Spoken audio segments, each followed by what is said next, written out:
They do it again today. NASCAR Cup Series racing from Michigan. The Consumers Energy 400 as he leads the field to the green flag. Second race of the doubleheader underway from Michigan.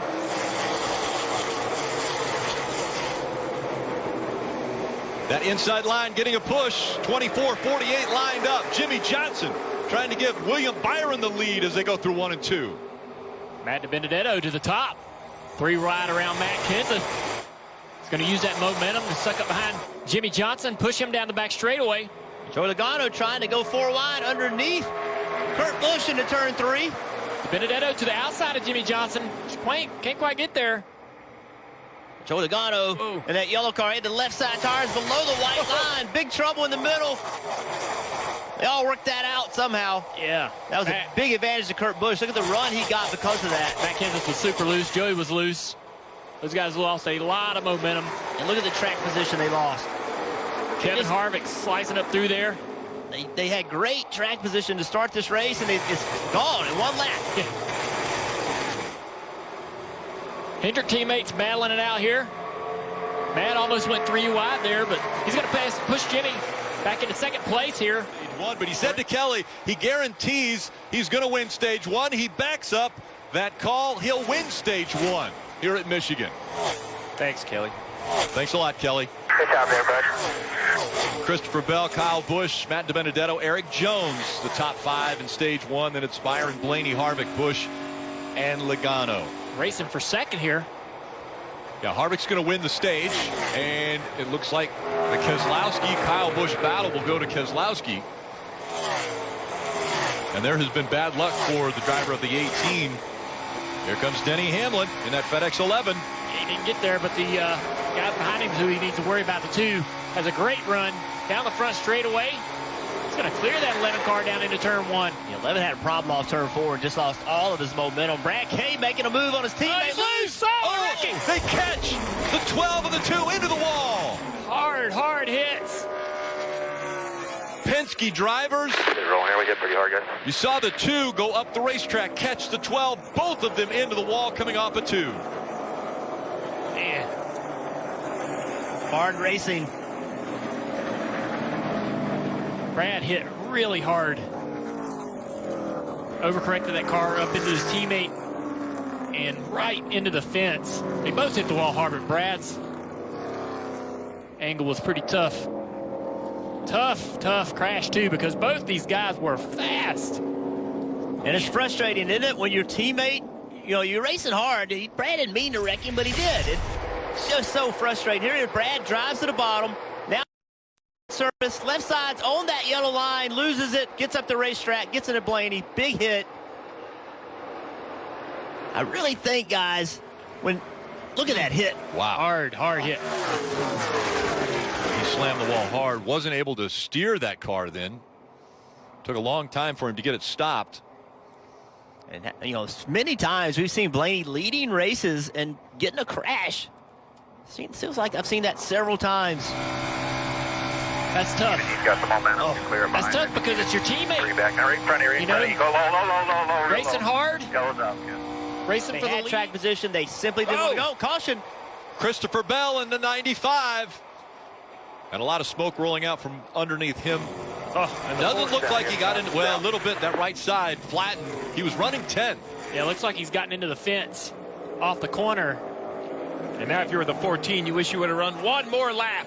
One more lap, they would have got lucky as could be. Wait a second, Steve. Hold on. You can't change your tune. No, I like pitting under yellow, and now I'm saying they wish they ran another lap. Okay. I like that I think the tire was going to go flat. I agree with the call of calling him in.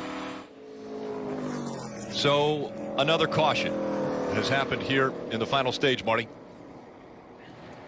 Well, good to see Brad Keselowski out of the infield care center after a very hard hit. And Brad, I just want to know from your vantage point what happened there. I just lost it. It's my fault.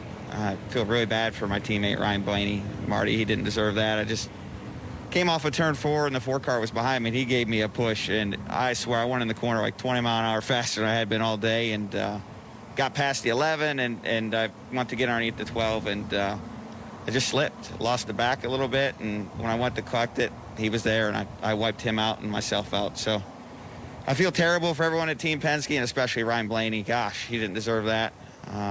So, you know, I should have woed way up. I'd been running wide open on the bottom all day, and I thought I could do it again, but with that big push, I overestimated the grip and ruined our day. Honest words from Brad Keselowski. Two Team Penske cars battling for the lead wind up in the wall. Yeah, so dejected too, and I think it's so hard for Brad, especially because this is his home state. He wants to win here worse than anything. This is most recent what happened with Christopher Bell. He gets down in the corner. He's already got a flat tire. Right rear tire was down because of contact with the fence earlier. Back in the race car. Man, what a great run through the middle of the corner for the 11. Got a line right with you now. Loose it a little bit on corner exit now. The 4 looks up there and sees that. Strong Tries point, to break get the to the track. center of 3. Everywhere else we got Big covered. gap there. 3 laps to go. The last time there was a doubleheader, these two switched the wins. Kevin Harvick won 1, Denny Hamlin won 1. That was at Pocono. Now at Michigan. Kevin Harvick's already won. Can he sweep the weekend, or will Denny Hamlin steal a win away? Breaking the draft down the back straightaway. Denny's better on this end of the racetrack. And 3 and 4 is where Denny's been able to make some ground. We heard the last time Harvick having to pull out of the throttle. Now Harvick back to the bottom of the racetrack. Denny's going to get a big run down this front straightaway. Yeah, I'm surprised by that. I'm surprised Harvick didn't run that top again. Here comes Denny with a huge run. Now Harvick's going to go to the top. He'll go back to the top. Look at Harvick. He was in the mirror the whole front straightaway. Look, he's going to go wherever that 4 is. He's almost driving out of the mirror, one eye, looking out of the front of the car with the other. Oh, he's Harvick out of the gas, big time. So is Denny. Both of them really committed too much in the middle of the corner. Look at Harvick. Look at his eyes. He's not even looking out of the windshield. Both out of the throttle, big time off the corner. This is it. It's coming down to the final 2 miles at Michigan International Speedway. It's 1 lap to go, presented by Credit One Bank.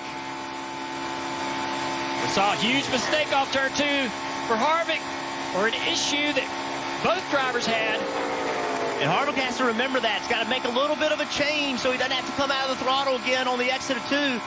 He made that change, never had to come out of the throttle. Great point. Bragging rights for manufacturers right here in the manufacturer's backyard. The Heritage Trophy going to the winner. And right now, Kevin Harvick looking to sweep the weekend. Denny Hamlin's going to have some momentum on the high side. Will it be enough as they come at it for the final time? Kevin Harvick is going to sweep Michigan. He wins again. Wow, Denny There you go. almost Good job. got that to him. But Harvick, Jimmy, great job, guys. Awesome job. 2 days in a row. that was surprising to see him run the bottom in 3 and 4 and give that 11 car, Denny Hamlin, the opportunity to run him back down to the flag stand. But impressive several laps there by both those guys. That was a fun race. That was amazing. Watching the 4 car of Harvick. Look at the run the 11 has. Man. And he's like, almost. I'm almost there. He was excited. He's like, wow. I think Harvick went to the bottom just to make sure he didn't make a mistake right there, get too high, knowing he was coming to the checkered. You know, he just, for some reason, felt more comfortable running the bottom, was afraid he was going to jump the cushion, so to speak, on the top. Yeah. Margin of victory there was 0.093 seconds. So less than 1/10 of a second separated the two at the start-finish line. And that breaks the tie between these guys, both having 5 wins coming into this race. Harvick has 6 now. Incredible season for both these guys. Oh, yeah, all these competitors, they've talked about how they like doubleheaders. They like them until you got to race somebody like Harvick on a place where they're so fast. Yesterday, Kevin Harvick, with his win, he tied Lee Petty for 11th in the all-time wins list. Now he sits alone in that 11th position.